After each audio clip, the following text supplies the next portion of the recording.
नमस्कार दोस्तों, राजस्थान में नया मुख्यमंत्री बनते ही कई सारे फैसले आ गए हैं। नई सरकार ने 3 बड़ी घोषणा भी कर दी, साथ ही कई सारे और ऐलान सरकार ने कर दिए हैं। अब राजस्थान में कई सारे बदलाव देखने को मिलेंगे। नए नियम भी राजस्थान में लागू हो जाएंगे। कौन कौन सी योजना राजस्थान में बंद होगी और कौन सी चालू रहेगी? नई सरकार ने 10 और योजना लागू कर दी है, जिसमें किसानों को फ्री में फायदा मिलेगा। महिलाओं के लिए भी बड़ी खुशखबरी आई है। इसके साथ ही राजस्थान में अब महिलाओं को फ्री स्मार्टफोन मिलेंगे या नहीं, उसके बारे में भी अपडेट है। नई सरकार ने क्या क्या बदलाव किया है राजस्थान में, आइए जानते हैं। सबसे पहले तो सीएम बनते ही एक्शन मोड में भजनलाल शर्मा पहले दिन लिए ये 3 बड़े फैसले कर लिए। पेपर लीक में गठित होगी एसआईटी। पिछली सरकार में राजस्थान में पेपर लीक के कई मामले सामने आए हैं। पेपर लीक का मामला राजस्थान चुनाव में बड़ा मुद्दा भी बन गया था। भाजपा ने चुनाव से पहले पेपर लीक को लेकर अशोक गहलोत सरकार पर कई गंभीर आरोप भी लगाए थे। अब मुख्यमंत्री भजनलाल शर्मा ने शपथ लेने के बाद भजनलाल शर्मा ने राज्य में पेपर लीक के मामलों को लेकर बड़ा फैसला लिया है। अब राजस्थान में पेपर लीक के मामलों में एसआईटी का गठन किया जाएगा, यानी कि पूरी जांच होगी। पेपर लीक की राजस्थान में इसको लेकर आदेश दे दिया है। इसके अलावा दूसरा बड़ा फैसला यह लिया कि राजस्थान में एंटी गैंगस्टर टास्क फोर्स का गठन। राजस्थान में कानून व्यवस्था को ठीक रखने के लिए भजनलाल ने बड़ा फैसला लिया है। मिली जानकारी के अनुसार पहली बैठक में भजनलाल शर्मा ने राजस्थान में एंटी गैंगस्टर टास्क फोर्स का गठन करने का निर्णय लिया है। इसी तरह उत्तर प्रदेश की योगी आदित्यनाथ सरकार ने भी एंटी रोमियो स्क्वाड का गठन किया था। अब राजस्थान में भी इसके आदेश मिल गए हैं। भाजपा ने अपने संकल्प पत्र में भी इसकी घोषणा की थी और इसे राजस्थान में लागू भी कर दिया है। इसके अलावा दोस्तों, तीसरा बड़ा फैसला यह है कि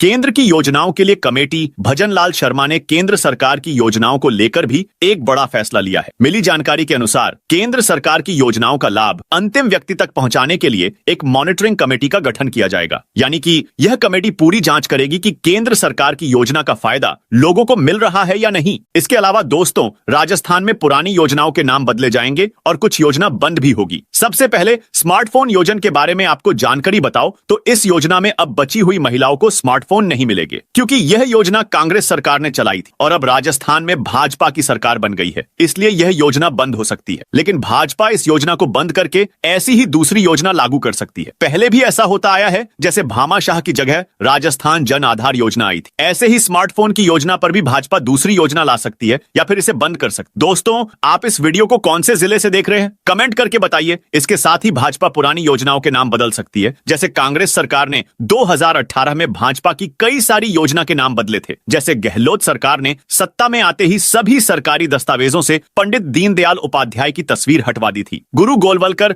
ग्रामीण जन भागीदारी योजना का नाम अब महात्मा गांधी ग्रामीण जन भागीदारी योजना कर दिया गया। दीनदयाल उपाध्याय वरिष्ठ नागरिक तीर्थ योजना का नाम मुख्यमंत्री वरिष्ठ नागरिक तीर्थ योजना कर दिया गया। मुख्यमंत्री जल स्वावलंबन योजना का नाम भी अब बदलकर राजीव गांधी जल स्वावलंबन योजना कर दिया गया है। ग्रामीण गौरव पथ की जगह सरकार ने विकास पथ के नाम से योजना बनाई, जबकि भामाशाह की जगह राजस्थान जन आधार योजना बना दिया। किसान राहत आयोग का नाम बदलकर कृषक कल्याण कोष कर दिया गया है। अब इसे भाजपा फिर से बदल सकती है। इन योजना का नाम फिर से पहले वाले ही रख सकती है। माना जा रहा है कि मंत्रिमंडल के गठन के तुरंत बाद ही योजनाओं का नाम बदलने का सिलसिला शुरू हो जाएगा। राजस्थान में अगले साल से 10 और बड़ी योजना लागू होगी, जिसके सरकार ने घोषणा की थी। जैसे राजस्थान में 450 रुपये में सिलेंडर देगी। सभी परिवारों को यह अगले साल से लागू होगी। राजस्थान में पीएम उज्ज्वला योजना सभी गरीब परिवारों की महिलाओं को 450 रुपये में सिलेंडर देंगे। सरकार ने इसकी घोषणा पहले ही कर दी थी। इस योजना के तहत राजस्थान के जो भी परिवार पीएम उज्ज्वला योजना में आते हैं, उन सभी परिवारों को इसमें फायदा मिलेगा और उन्हें सिलेंडर सिर्फ 450 रुपये में मिलेगा और यह परिवार की महिलाओं को ही मिलेगा। यह अगले साल से लागू हो जाएगी। इसके अलावा किसानों के लिए भी योजना लागू होगी। राजस्थान में जिन किसानों को पीएम किसान सम्मान निधि के तहत 6,000 मिलते हैं, उसे सरकार अगले साल से बढ़ाएगी और इसे 12,000 करेगी, यानी कि अब आपके खाते में 6,000 के बदले राजस्थान के किसानों के खातों में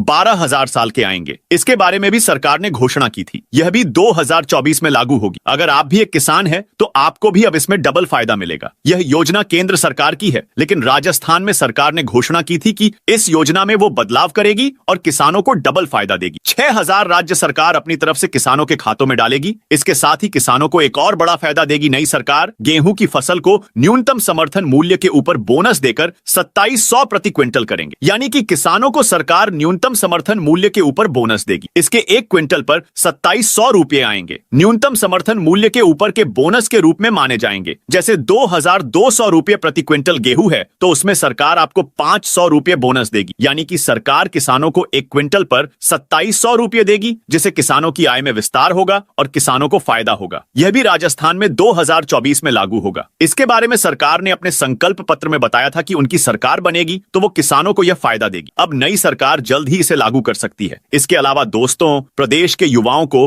अगले 5 वर्षों में 2.5 लाख सरकारी नौकरियां, राजस्थान में भाजपा सरकार अगले 5 वर्षों में 2.5 लाख सरकारी नौकरियां देगी और इसका काम अगले साल से शुरू हो जाएगा और सरकार अगले 5 सालों में यह नौकरियां देगी। सरकार ने इसके बारे में भी पहले ही घोषणा कर दी थी। इसके अलावा दोस्तों, लाड़ी प्रोत्साहन योजना के अंतर्गत बालिका के जन्म पर 2 लाख के सेविंग बॉन्ड से वित्तीय सहायता प्रदान करेंगे। मध्य प्रदेश की लाडली लक्ष्मी योजना की तर्ज पर लाडो प्रोत्साहन योजना, इसमें 2 लाख रुपए का सेविंग बॉन्ड हर नवजात बेटी को दिया जाएगा। 6ठी क्लास में 6,000 रुपए, 9वीं क्लास में और 8,000 रुपए, 10वीं क्लास में 10,000 और 12वीं क्लास में 14,000 रुपए, प्रोफेशनल पढ़ाई के लिए 50,000 रुपए और 21 साल की होने पर 1 लाख रुपए अकाउंट में डिपॉजिट होगा। यह योजना मध्य प्रदेश की लाडली लक्ष्मी योजना की तर्ज पर शुरू की जाएगी। राजस्थान में यह योजना अगले साल यानी कि 2024 में लागू होगी। इसके अलावा लड़कियों के लिए भी योजना लागू होगी। मुख्यमंत्री फ्री स्कूटी योजना के अंतर्गत 12वीं पास करने वाली मेधावी छात्राओं को स्कूटी देंगे। राजस्थान में अगले साल से यह योजना लागू होगी। इस योजना के तहत राजस्थान की 12वीं पास करने वाली मेधावी छात्राओं को सरकार स्कूटी देगी। भाजपा सरकार ने इस बार वादा किया कि इस बार राजस्थान की छात्राओं को स्कूटी देंगे जो छात्राएं 12वीं में अच्छे नंबर से पास होंगे। उन्हें सरकार स्कूटी देगी, जैसे 12वीं में 75% से ऊपर लाने वाली छात्राएं। इसके अलावा दोस्तों, राजस्थान में लखपति दीदी योजना के अंतर्गत 6 लाख से ज्यादा ग्रामीण महिलाओं को कौशल प्रशिक्षण प्रदान करेंगे। लखपति दीदी योजना शुरू करेंगे, जिसके अंतर्गत 6 लाख से ज्यादा ग्रामीण महिलाओं को कौशल प्रशिक्षण प्रदान करके उनकी वार्षिक आय कम से कम 1 लाख हो, यह सुनिश्चित करेंगे। इसके अलावा दोस्तों, राजस्थान में विधवा एवं निराश्रित महिलाओं की मासिक पेंशन को बढ़ाकर 1,500 रुपए करेंगे। राजस्थान में अगले साल से विधवा एवं निराश्रित महिलाओं की मासिक पेंशन को सरकार बढ़ाएगी, जिसके तहत अब 1,500 रुपए मिलेंगे। अभी राजस्थान में 1,000 रुपए मिलती है, लेकिन अगले साल से भाजपा सरकार इसे बढ़ा सकती है और पेंशन को 1,500 रुपए कर सकती है। इसके बारे में सरकार ने घोषणा तो की है। इसके अलावा दोस्तों, स्टूडेंट के लिए भी सरकार ने नई योजना निकली है, जिसके तहत आर्थिक रूप से कमजोर परिवारों के छात्रों को यूनिफॉर्म आदि के लिए 1,200 की वार्षिक सहायता प्रदान करेंगे। आर्थिक रूप से कमजोर परिवारों के छात्रों को डायरेक्ट बेनिफिट ट्रांसफर के माध्यम से स्कूल बैग, किताबें एवं यूनिफॉर्म खरीदने के लिए 1,200 की वार्षिक सहायता प्रदान करेंगे। यह योजना भी राजस्थान में 2024 में लागू होगी। इसका फायदा भी राजस्थान के सभी आर्थिक रूप से कमजोर परिवारों के छात्रों को मिलेगा। इसके अलावा दोस्तों, पीएम मातृ वंदना योजना के अंतर्गत वित्तीय सहायता को 5,000 से बढ़ाकर 8,000 करेंगे एवं इसका 100% कवरेज सुनिश्चित करेंगे। इसके अलावा दोस्तों, शिक्षक भर्ती में महिलाओं को 50% आरक्षण, महिलाओं के लिए सभी लंबित रिक्तियों को प्राथमिकता से भरेंगे और शिक्षक भर्ती में महिलाओं के लिए आरक्षण को 50% तक बढ़ाएंगे। तो दोस्तों, यह थी राजस्थान के बारे में जानकारी की सरकार ने क्या क्या नए फैसले लिए और कौन कौन सी योजना लागू करेगी, जिसमें आपको कितना फायदा मिलेगा। ये सारी जानकारी आपको कैसी लगी, कमेंट करके बताइए।